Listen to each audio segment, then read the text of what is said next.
Excited? Niner Nation, today's news hits with the kind of weight that changes plans and tugs at the heart. There's a silent move brewing behind the scenes that could redraw the offense, a roster update that reveals clues about the rotation, a fierce position battle where tiny details decide futures, and a league decision that scrambles the opening script. Who's about to win snaps? Who needs to respond now? And what piece could be the spark that makes September roar? You won't believe what we've got today. So take a seat, drop a like, and let's get straight to the news. No fluff, family. Take a deep breath, because this one shakes the whole offensive board. The 49ers have zeroed in on a piece that wouldn't force a playbook rewrite, thrives on rhythm routes, and is ready to produce in September. The front office is on the phones, measuring price and fit, while the preseason clock speeds up. The ideal target? Size of an X, agility of a Z, and the poise to attack the middle with cold blood. Young, built-in precision structures, able to turn a slant into a first down and punish soft zones off play action. And yes, we're talking about someone who's already kept his nerve in January. The question, is he worth the right price with competition heating up? Romeo Doubs. That's right, at 25 years old, about 6'2" and 204 pounds, he carries the credential that matters when the lights go up. He doesn't shrink on the big stage, as he proved with a strong 3-game postseason burst not long ago. He doesn't shrink on the big stage, as he proved with a strong 3-game postseason burst not long ago. Technically, he's a short to intermediate specialist with clean routes, slant, dig, glance, a steady target in timed windows, and a threat on crossers when defenses bite the play action. In Shanahan land, that's gold. Early step separation, smart yak angles, and the discipline to be exactly where the QB expects. No frills, no long ramp-up, plug and play. Why now? Because the receiver room needs trustworthy snaps while key pieces regain rhythm and the staff sets the rotation. Internal auditions happened. External names have been sniffed. The need for an immediate contributor remains. National reporting has framed the 49ers as active buyers, cranking up the market temperature. Here's a detail that helps. Last year of a rookie deal, manageable cap hit, no long-term strings, the perfect bridge while protecting 2026 flexibility. And cost? We're hearing day 3 with conditionals, swinging on demand and snap assurances. If you want to raise the floor without mortgaging the future, it tracks. If you want just a headline, maybe not. But seasons are decided in the margins. On the field, the gain is direct. Third down rate climbs when he hits the sticks comeback at the exact landmark. In condensed sets, he does the dirty crack replace and helps preserve mid-zone and toss without tipping tendencies. Brock Purdy gets a target who's exactly where he should be, tightening progressions and playing on time. Kittle and McCaffrey still dictate coverage. Doubs' presence redistributes attention and opens deeper play action shots. Bonus effect, the young guys can grow in the right roles, not carry the piano in week 1. The identity doesn't change, the margin of error shrinks. It's the kind of tweak that won't go viral but wins you September and October. There are risks. The Jets and Vikings are shopping the same aisle and could nudge the price late. Volume did fluctuate in Green Bay. In Santa Clara, aligning role and expectations from day 1 will be crucial. Health checks matter, and the hierarchy here includes Kittle and McCaffrey. Clarity is everything. Even so, those who know Kyle Shanahan and John Lynch talk about calculated aggressiveness. When scheme and cost align, they pull it. Picture the first play action of the season. Perfect inbreaker, chains moving, Levi's on its feet. And that wasn't even the most surprising part of the day.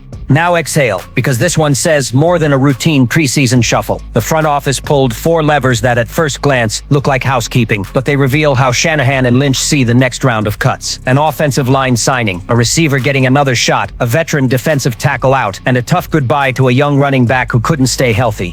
Every detail tells a story, and every story points to a bigger strategy. The message is simple: deliver now or lose ground. The headliner is Michael Dunn, the OL who arrives with real NFL miles. At 30, he's not a splashy name, but he brings what this roster needs urgently: consistency in the run game. In Cleveland, Dunn proved reliable across multiple spots, and the data says he's stronger moving people than in pure pass pro. With Ben Bartch still out and Connor Colby not yet NFL ready, Dunn enters as a real card in a hand where Shanahan doesn't like to bluff. This is a serious fight. He's not a camp body. He's a genuine contender for one of the 53. Malik Knowles is the intriguing chapter. Signed in June, waived in late July, and now back in the building. That signals 2 things. The staff still sees something in his athletic profile, and the shortage of healthy receivers cracked the door for a round 2. He has to seize the moment with both hands, because let's be honest, the WR room is anything but stable right now. Injuries, suspensions, and uncertainty have turned Santa Clara into a lab. If Knowles can be more than straight-line speed, he could surprise. On the exits, Damone and Harris always looked like a temporary rotational piece. His 22 snaps in the second preseason game were basically a goodbye lap. He did the job, helped hold down the fort, and that was that. The tougher decision was Corey Kiner. The undrafted rookie was clawing for a spot, but a significant high ankle sprain blew up his shot. The staff could have stashed him on IR to buy time, but the cold reality surfaced. Without standout traits, there wasn't a development slot to justify it. Context matters. Isaac Guerendo is back on the field and rookie Jordan James is close behind. Suddenly, the RB room has a pulse again. Shanahan always prizes depth there, but only for backs who flash right now. There's no room for sentiment. This move underlines it. Fans might read these moves as small tweaks, but the strategic signal is louder. Shanahan is filtering every piece to have a week 1 ready 53. Dunn could be the hidden key, Knowles a last swing at upside, and the cuts are a neon warning to anyone feeling safe. And while we're still decoding the roster math, the next decision could be even more polarizing. And now the tension shifts to one of the franchise's most sensitive pressure points, trimming to 53. The clock is ticking, 90 becomes 53, and every year good players get swallowed by the numbers game. This season, the drama sits at linebacker, a proud position group that's being rebalanced between youth experience and special teams value. Every preseason snap moves a name up or down. The fan base argues, the staff judges. The next few days decide who stays and who goes. Fred Warner, untouchable, the heartbeat of the system. D. Wintung, aggressive, set to be the immediate partner. From there, it's chess. Tatum Bethune has turned heads with energy and flashes this preseason, but must prove he can stay on the field. Nick Martin, a draft pick, is close to a lock. The arrow's up, he earned praise against the Raiders, and another strong outing could seal it. Then come the puzzle pieces. Luke Gifford, Chaz Surratt, Curtis Robinson, Jalen Graham. Who survives? Gifford brings the trump card Shanahan and special teams coach Brian Schneider covered. He's a core teams guy. In San Francisco, if you're not starting on defense, you'd better cover kicks.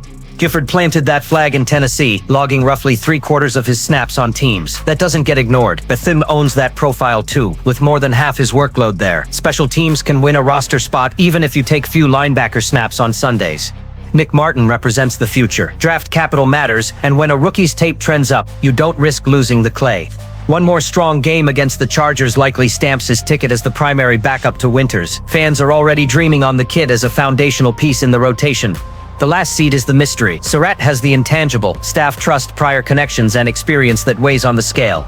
Robinson is still working back. Graham looks headed for the practice squad. In the end, coaching feel might trump spreadsheets. That always does, a mix of logic and gut. Here's the emotional punch. When the final list drops, good players will be gone. It's unavoidable, but we'll also see Shanahan's 2025 vision crystallize. It's not just about who plays this Sunday. It's about who holds the line when someone goes down in the middle of the fight. Got your favorites. Someone will get a raw deal, because this battle is far from over, and the next storyline hits even closer to the heart. Then came the hit no one wanted but we all saw coming. Demarcus Robinson's suspension is official. Shanahan confirmed it. 3 games. Fallout from a DUI last season with the Rams. The NFL stays firm on protocol, and the Niners pay the price precisely when they needed stability in the receiver room. If you were already worried about injuries, this ramps it up. Robinson isn't just a jersey on the sideline. He's coming off his best year, north of 500 yards and 7 touchdowns, the complimentary WR who solves red zone puzzles and punishes lax coverage. That's why San Francisco invested in a 2-year deal, experience frame, and the confidence to show up in big spots. Now the plan for September wobbles. Without him for the first 3 weeks, the offensive rotation leans harder on improvisation.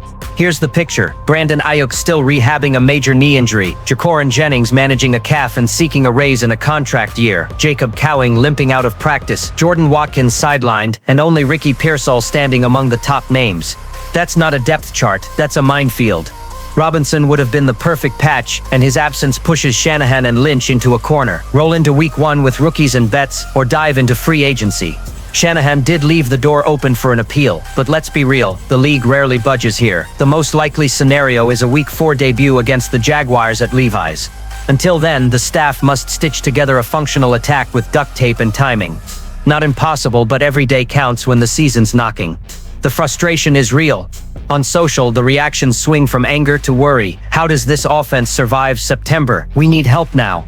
Hard to argue, Robinson's loss layered onto the receiver injury pile nudges the Niners toward veteran shopping.